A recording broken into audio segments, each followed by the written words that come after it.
ఇచ్చినారు. ఆగండి ఆగండి ఆగండి ఆగండి, మా గుడిసెల్లో ఏదో గొడవ జరుగుతుంది. ఏటది? ఓ నీ జమ్మడిపోను, నేను చెప్తే వింటావా? వద్దయ్యా అంటే వింటావుట. ఎవరు ఊరుకుంటారు నా మాట? నానమోసిన కుడితి పందులెళ్ళి తాగెత్తే తంతారయ్యా. ఆడమగ కానకుండా అని మొత్తుకుంటానే ఉండ. ఎవరింటారు నా మాట? ఓరి దేవుడు, ఈ పంది కాలరిగిందని ఓ మొత్తుకుంటావేటే పార్వతి? ఇదేటన్నా కొత్త సంగతి ఏటే? మన గుడిసెల్లో సంపాదించిన కూల్ డబ్బులన్నీ ఆ తాగేసే పాక దగ్గర ఖర్చు పెట్టేస్తే ఇంకా పందులకి కుడితే ఆడబెడతారు, తౌడాడ కొంటారు. ఊరి మీదకి తగలేయటం, వాళ్ళు తన్ని తగలేయటం. ఈ పాత కథలే కదా మనకి. ఊళ్ళో వదిలేస్తే వాటికి తన మన ఏడు కలుస్తుంది. ఎక్కడ తౌడు కనపడినా, ఎక్కడ కుడితి కనపడినా తాగటానికి మూతెట్టేస్తాయి. ఎక్కడంటే అక్కడ. మరి వాళ్ళు యజమానులు ఊరుకుంటారా? పాలేళ్ళు చేస్తే కాళ్ళు ఎరగొట్టరు, కాళ్ళు ఎరగొట్టారని మళ్ళీ ఏడుస్తారా? ఇదే తంతు కదా. కానీ కనపడితే పందులకి తిండేద్దామని లేదు, తాగి తగలేస్తారయ్యి. ఇప్పుడు ఇలా బిచ్చాలు ముందు కాలు ఎరిగిందని ఏడుస్తాడు. పోనీ ఇంతటితో ఆగుతాడా? మళ్ళీ ఈ మర్యాదతో అప్పు చేసి తాగేసి ఇంటికి తూలుకుంటా వస్తాడు. ఈ మర్యాదతోనే ఆడికి పులి నీళ్లు నేడకుండా చేసిందని ఆ మైకల్లో ఏటేటా వాగుతాడు. ఎవరు కనపడతారు? తేలిగ్గా కనపడేది పెళ్ళమే కదా. అప్పుడు పెళ్ళం మీద పులి నీళ్లు నాకు పెట్టకుండా తాగేసినావేంటే, పంది కుడి తాగినట్టు తాగేసినావు, నాకు ఉంచలేదంటే అని ఎగురుతాడు. ఆ మైకల్లో ఆడు చేసే ఎదవ పనులన్నీ ఆపటానికే నేను అక్కడ ఉంటా. అవునరో, నువ్వు సంపాదించిన డబ్బులు పెట్టే కదరా. పాపం బొక్కెడు మాసం లేకుండా పడున్నది నీ కళ్ళం. కళ్ళల్లో ఊపిరెట్టుకుని బతుకుతుంది. అయ్యల్లారు సిగ్గులేదురా? పొర పోసుకోవాలా? దాన్ని అరగ తీసుకు తింటున్నావు, లజ్జ పెట్టలేదురా దేవుడు నీకు అని 4 పెట్టే అప్పుడు ఆడు మైకం తగ్గుతారు. ఇప్పుడు ఈ బెచ్చాలు, రేపుడు ఇంకో సత్యాలు. ఇదే కథ. అందాక ఎందుకన్నా రేపు ఇంకో ముత్యాలు కూడా ఇదే గొడవ. ఈడు పందులు తోలికెళ్ళి మా సుబ్బన్న కూడా అలాగే చేసినాడు కదా. సుబ్బన్న అంటే ఎవరు అనుకున్నారు? మా మనిషి, మా మగ మనిషి, నా మగ మనిషే. ఈడు పందిని తోలికెళ్ళి కూతుర్ని ఆలోచిస్తూ కూతుర్ని గురించిన మర్యాదతో ఏమరపాటవుతే ఆ పందులెళ్ళి తోటలో మొక్కలన్నీ తొక్కేసినాయి కదా. ఆ పెద్ద పాలేరు చూడనే చూశాడు. పెద్ద పాలేరు తిట్టడం మొదలెట్టేటప్పటికి అక్కడికి ఆసామి రానే వచ్చినాడు. ఎరన్నా కొడక, నన్నే తాగుతావు, నా తోటల్లో నీ పందుల్లో వదులుతావురా అని కొంకి కర్రతో తట్టు తేలేట్టు కొట్టినాడు. ఎంత ఏడ్చినా నీ పందులు తింటానికర్రా మా తోటలో పొలాలు పెంచేది. వాటికేం తెలుసురా? తన మన తెలుస్తుందా ఏంటి? ఆ శాస్త్ర ఏదో నీకే చెయ్యాలని కాలు మీద కొట్టించినాడు. పాలేరు కొట్టిన ఆ దెబ్బరికి ఆకు పసరు నాటు మందులతో నయ్యంగాక అటకాకి వాడు కాస్త చిక్కి తాడ లేకుండా మంచం మీద పడిపోనాడు.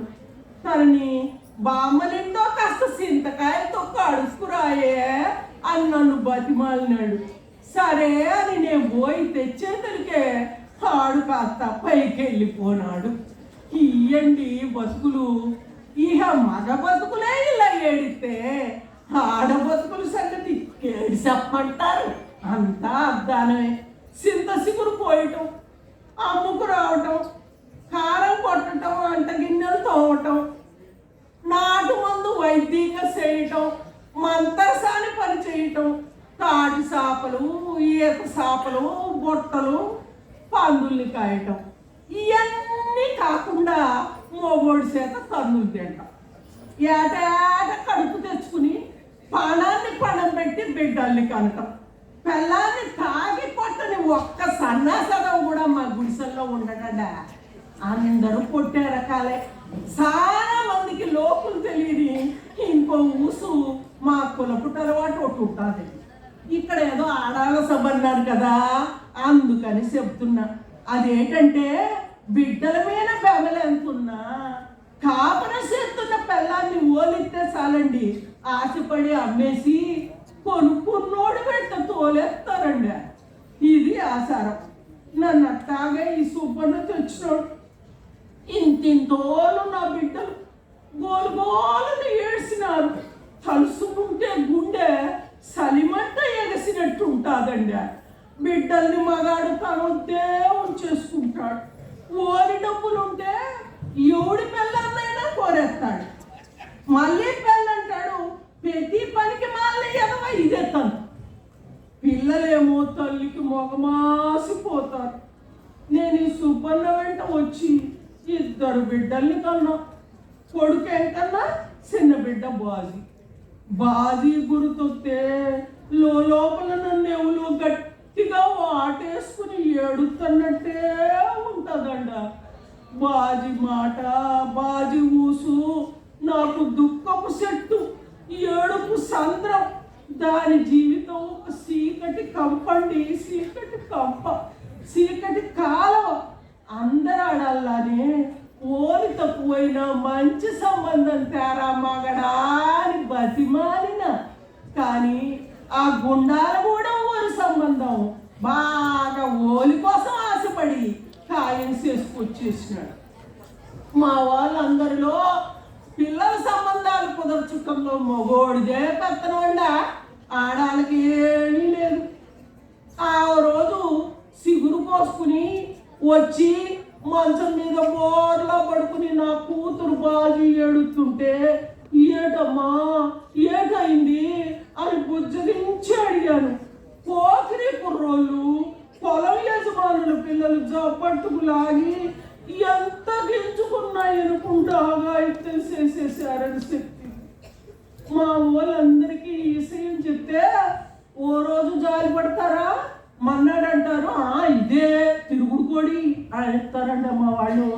అందుకని బిడ్డ బతుకుని మట్టి కొట్టుకుపోకుండా ఓదార్చి పెళ్లి చేసి పంపిస్తే 10 రోజులకే అల్లుడు దింపేసాడు. దగ్గరికి రాని తెలియదు. అల్లుడు మళ్ళీ పెళ్లి చేసుకుంటానని బెదిరించిన బాజీ ఎల్లనంటే ఎల్లనందండ. ఆ రోజు నుంచి నా కూతురు అందమైన బాజీ మొహం పిచ్చి వాళ్ళకం పడిపోయిందంటే నమ్మండి. అదే రోజు ఓ రోజున అలా తిరుగుతుంటే మళ్ళీ ఆ పోరంపోకు ఎదవనా కొడుకులు మొగుడెందుకు వదిలేశాడా నిన్న అని ఎక్కిరించాడట. దాంతో దాని కోపం వచ్చి ఓడి మొహాన పుసుక్కున కాండ్రించి ఉంపేసింది. ఇంకా దాన్ని గొడ్డును బాదినట్టు బాధేసినారు.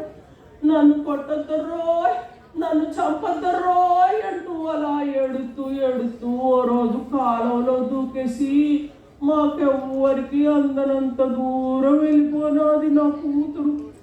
ఈ చీకటిని కడుపున పెట్టుకుని మొత్తం కూర్చుంటే మళ్ళీ నా మనవరాలి ఎల్లికి అదే గుండారుగూడెం సంబంధం కుదుర్చుకొచ్చాడు నా కొడుకు కన్నా. దాంతో గుండెలు సిక్కబట్టేసినాయి.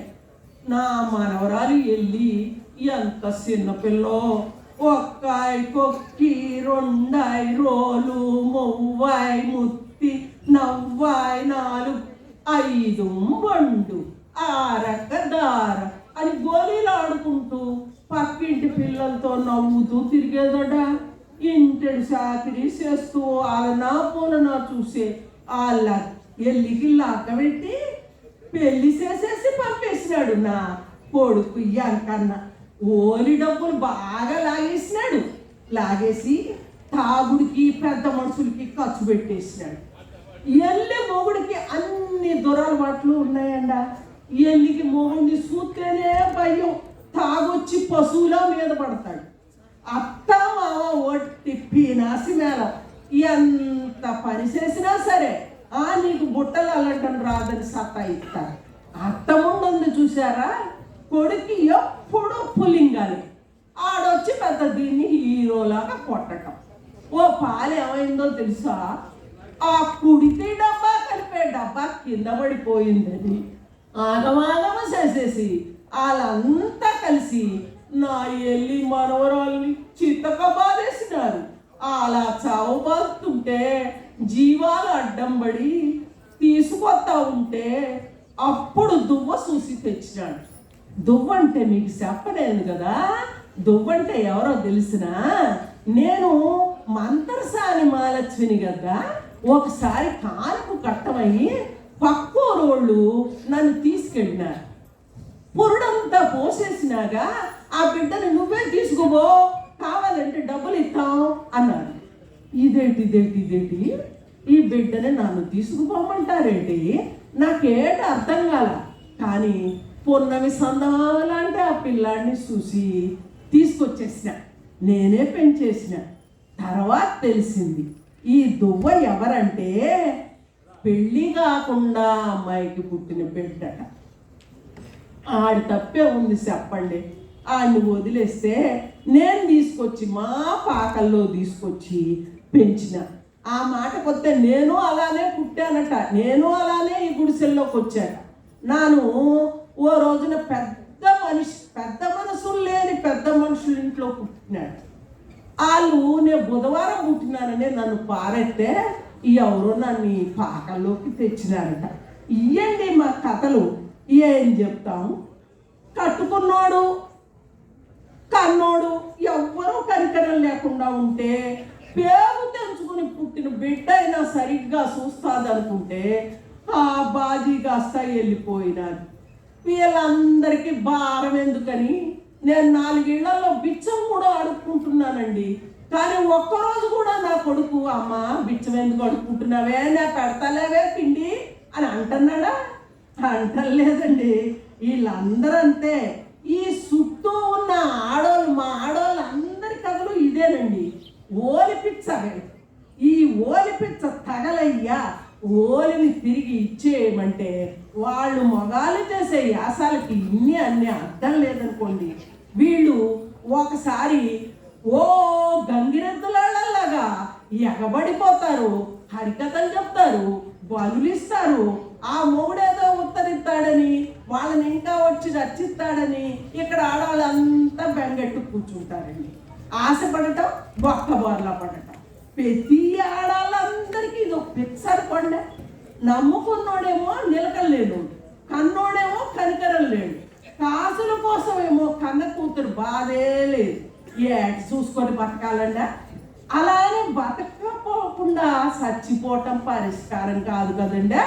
ఈ గుడిసెల్లో వాళ్ళకి దువ్వల అక్షరాలు నేర్చుకునే వాళ్ళు రావాలి. ఓలి ఆడపిల్లల్ని నమ్ముకుంటుంది.